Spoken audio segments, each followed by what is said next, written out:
Alors, on a un verset dans la parasha Béar qui nous dit Al tikar meito nesher vetarbit veyarita melocha vechachicha imar. Ne prends pas d'intérêt, crains Hachem et que ton frère vive dans ton peuple. Ouais. Donc ça, c'est ce qui nous dit le verset. Avant d'expliquer le verset, ce verset-là, on va ramener déjà, comme on a l'habitude, une histoire. On a Rabbi Yochanan. Rabbi Yochanan, c'est un des grands personnages, un des premiers Amoraïm du Talmud. Et là-bas, on nous ramène que son beau-frère, c'était Resh Lakish. Un de ses beaux-frères, c'était Resh Lakish. Et Resh Lakish, c'était quelqu'un de très, très, très particulier. Pourquoi ? Il faut savoir, avant de devenir le grand Resh Lakish, Talmid Chacham, Chavruta, même, c'est devenu même le compagnon de Rabbi Yochanan. Avant tout, c'était un bandit. C'était un grand bandit, très réputé à cette période-là, dont même les gens avaient peur, avaient beaucoup de crainte. Et un jour, Resh Lakish marche près d'un fleuve et il voit, en plein milieu du fleuve, il voit une très belle femme. Et qu'est-ce qu'il fait Resh Lakish ? Qu'est-ce qu'il nous fait Resh Lakish ? Par envie de cette femme-là, il commence à sauter d'une rive à l'autre rive du fleuve. Pour aller la voir. Et il arrive près de cette femme-là et il se rend compte, en fin de compte, ce n'était pas une femme, c'était un homme. Et c'était qui cet homme-là ? C'était Rabbi Yochanan. Donc Rabbi Yochanan se rend compte de ce qu'a fait Resh Lakish, qu'il a sauté comme ça avec beaucoup d'énergie pour arriver vers lui. Et il lui dit, regarde, j'ai vu que tu as sauté, tu as beaucoup d'énergie. Si tu veux, regarde, si tu fais tchouva, tu te mets dans le Limud Torah, je te donne ma sœur. Et ma sœur, sache qu'elle est très très belle, elle est encore plus belle que moi. Resh Lakish, il accepte. Et il a pris sur lui le joug de la Torah. Et il s'est marié aussi avec, donc c'est là comme ça, de cette manière-là qu'il est devenu le beau-frère de Rabbi Yochanan.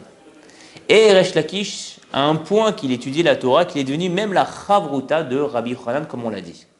Et ils étudient ensemble, des sujets, des jours et des jours. Et là-bas, on ramène que leur entente dans l'étude est arrivée vraiment à une osmose parfaite. À un point qu'ils ne voyaient pas le temps passer et que Rabbi Yochanan arrivait vraiment à aiguiser son esprit, à aiguiser la halacha, et aiguiser même la compréhension de la Torah grâce à Resh Lakish. Jusqu'à qu'un jour où Resh Lakish a fait une remarque à Rabbi Yochanan. Et Yochanan s'est senti touché par cette remarque qu'a fait Resh Lakish. Et à cause de ça, Resh Lakish en est tombé malade. Il en est tombé malade, il en est mort. Rabbi Yochanan, quand il a perdu sa chavruta, il est tombé dans un état de dépression énorme. Il en est tombé malade. On a essayé de lui donner des autres chavrutot, mais il n'a pas réussi à retrouver maintenant ce lien particulier, son compagnon, Resh Lakish, qui lui a apporté énormément dans son étude, dans sa vie personnelle. À un point que les Chachamim ont vu vraiment la souffrance de Rabbi Yochanan, ont prié la miséricorde divine.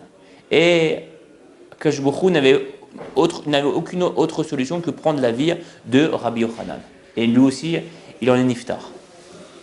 Donc ça, c'est l'histoire entre Rabbi Yochanan et Resh Lakish.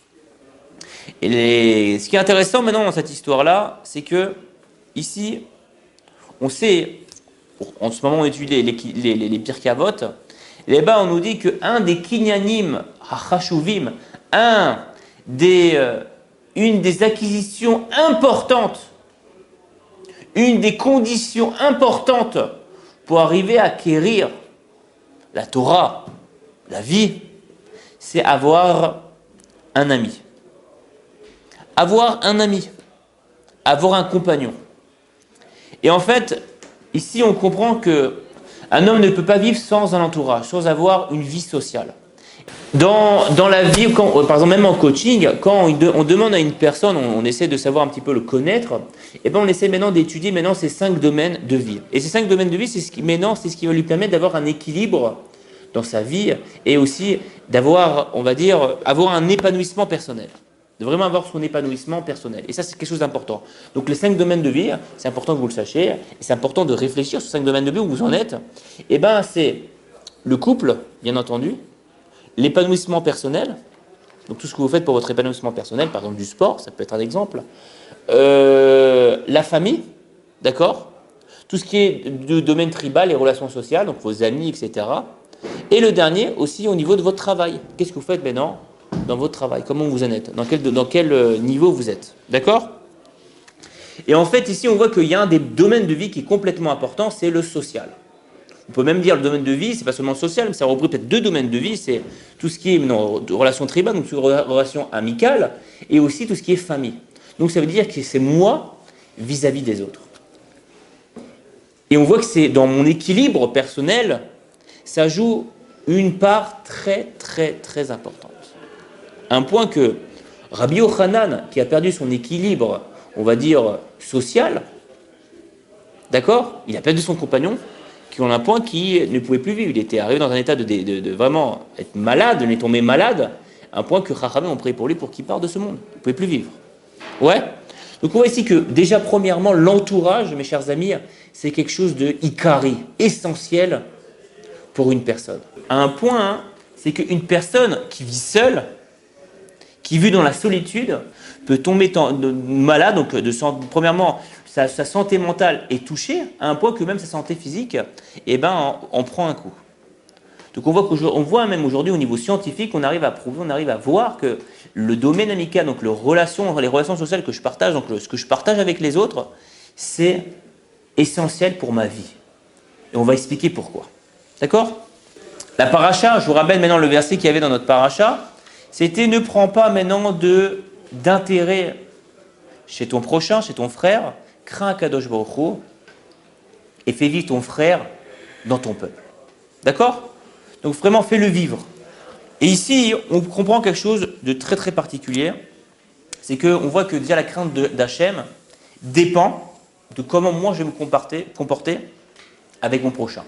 Il faut comprendre que la Torah, c'est des mitzvot qui sont ben Adam, la makom, donc des mitzvot qui s'adressent à Kadosh Baruch Hu, mais il y a aussi des mitzvot qui sont ben Adam la Chavero, des mitzvot qui s'adressent aux autres, à mon prochain.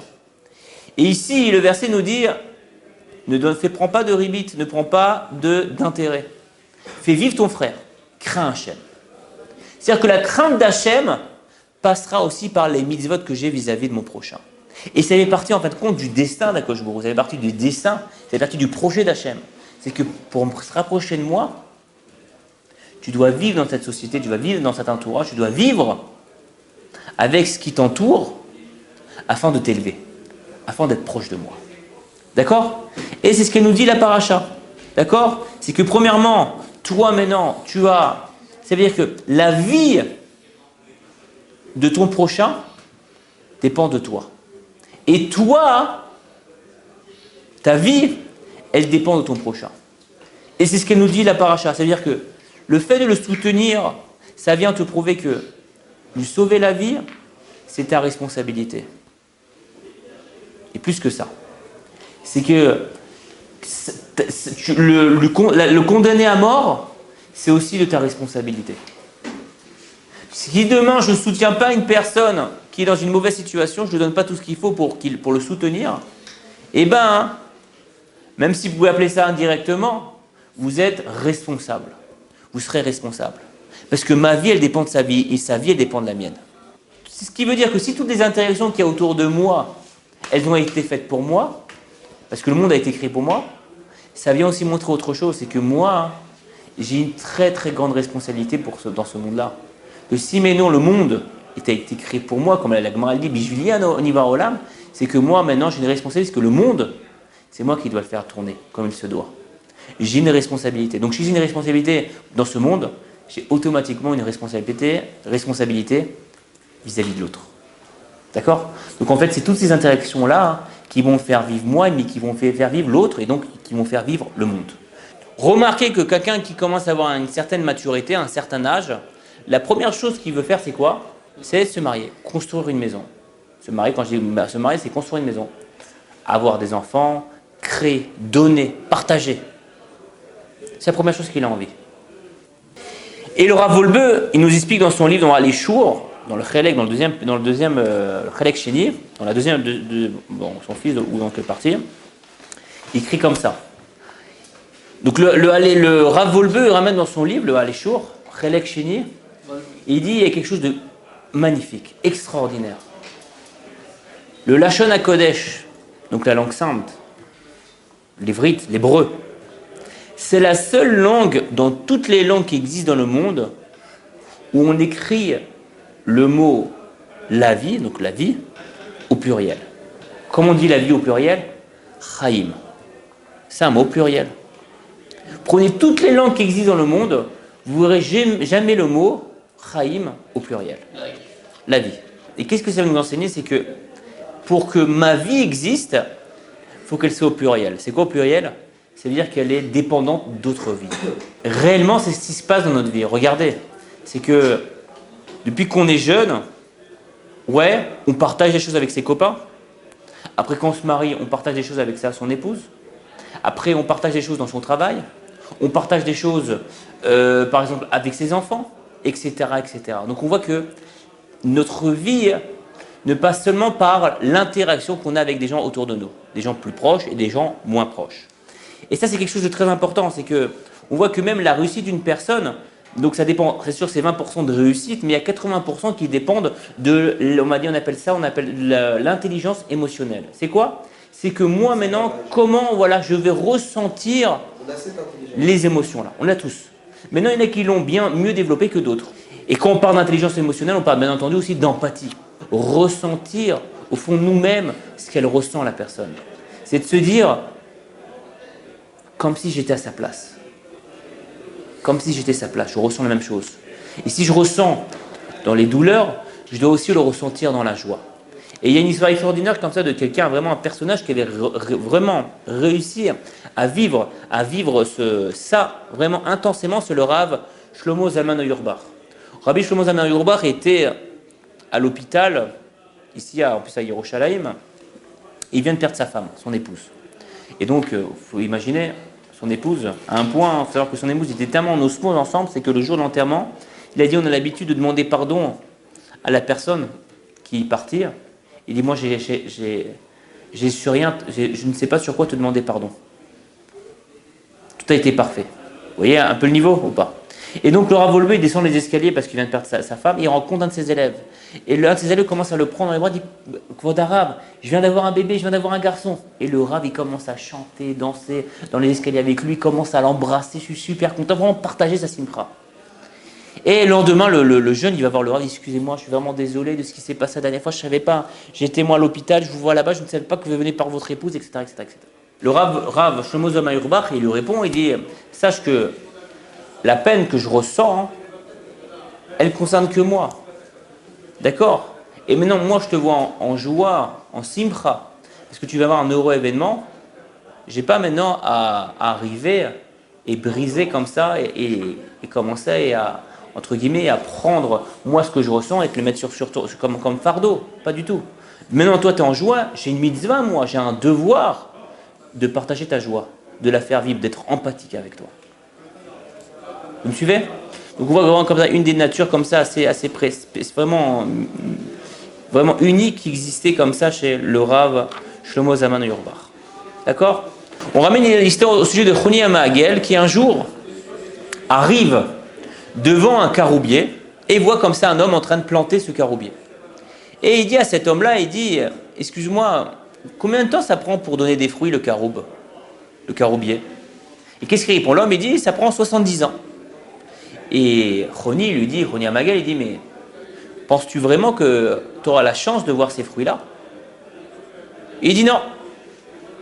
C'est sûr que moi, je ne les verrai pas. Mais de la même manière que moi, mes parents, mes ascendants avaient planté des arbres pour que moi, j'en profite, et bien pareil, moi, je vais profiter pour que mes petits-enfants profitent de ces fruits-là.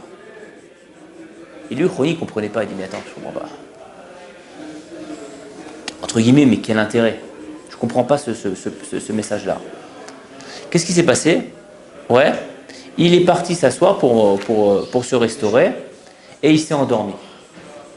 Il se réveille, et il voit en face de lui donc le même arbre Et il voit quelqu'un, un homme, en train de manger de ces fruits-là. Il lui dit, mais à cet homme-là, mais c'est toi qui as planté cet arbre-là? Il dit, non, c'est pas moi, c'est mon arrière-grand-père qui a planté cet arbre-là.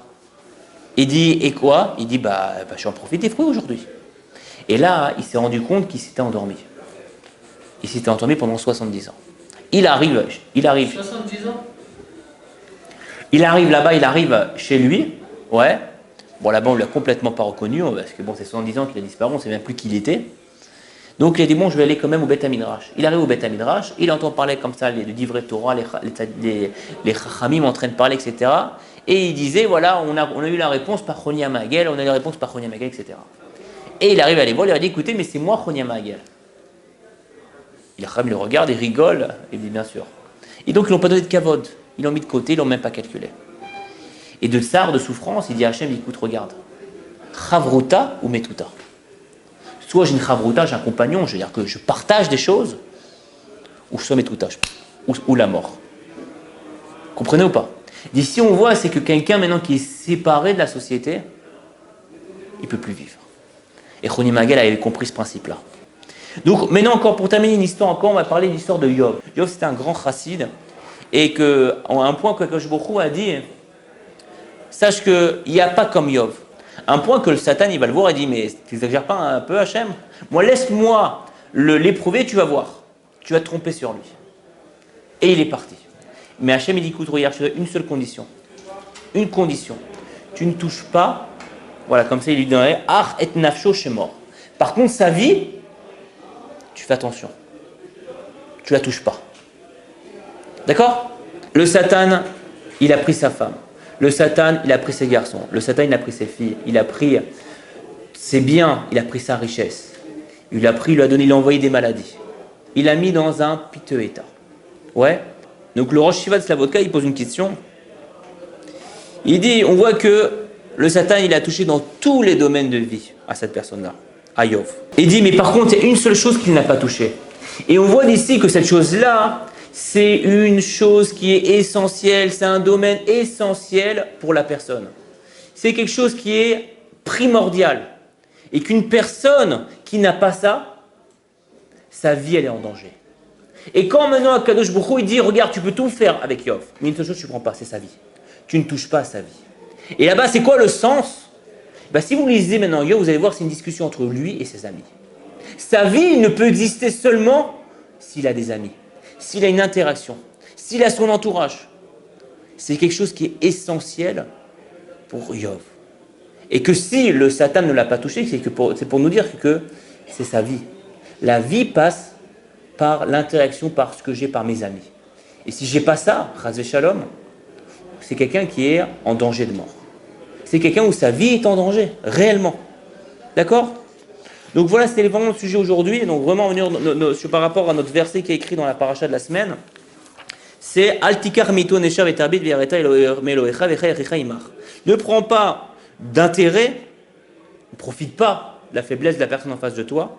Crains Hachem et fais vivre ton ami. Faire vivre son ami, c'est pas seulement en lui donnant une pièce de tzedaka. Demander comment ça va la personne. Demander des nouvelles, partager des choses avec elle, c'est bien mieux que mettre une petite pièce de tzedaka. Et même de cette manière-là, on sait qu'il y a des mitzvot banana chavero, je préfère répéter, ça fait partie donc ces mitzvot là vis-à-vis de mon prochain, ce qui me permet encore une fois de me rapprocher d'Akadosh Baruch Hu. Elles font partie de la Torah, elles font partie de la vie de la Torah, elles font partie de ce que je suis, d'être un juif à part entière.